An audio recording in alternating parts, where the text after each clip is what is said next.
Now, I want to jump into football a little bit. This past weekend, describe for me what you felt when you were watching the last minute of this game unfold. What were you thinking? What went through your head? And then when the clock hit zero, like, what was your emotion like? So Noah, we have a 48-hour rule. Actually, it's 24 hours, but because we had a bye week, it was 48 hours. So you're trying to make me go back over those 48 hours.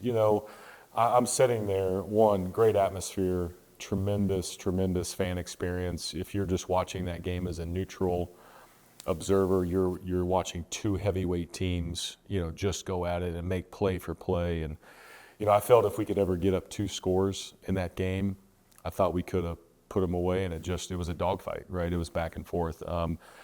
You always want to give your team a chance, right? And you always want to put yourself in position. And I thought, okay, after they scored the go-ahead touchdown, we're only down one. We got plenty of time. We have a timeout. And so I thought, okay, we're going to get in position. And we were close, right, to getting in position. So my thought immediately turns to, okay, how the game was officiated at the end. Was there anything mechanically that we need to provide feedback on? My focus goes to our players and what they're feeling. And then my focus goes to supporting Coach Day. And so all those emotions, yeah, you're upset, right, that you lost the game, but I can't act emotionally. I have to be supportive. I've got to be positive. I've got to uplift.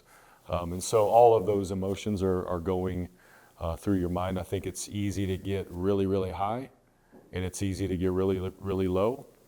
And my job is never the extreme. I can't get too high and I can't get too low. So it's not as bad as we think it is. And it's probably never as good as we think it is, right? So what's sort of the approach where we can be supportive in the moment? And so all those things are going through my head. And then the competitive piece is you're just distraught, for the players.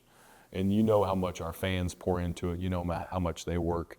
And then you got to look big picture. So there's probably 100 different emotions going through my head in the last minute of that game.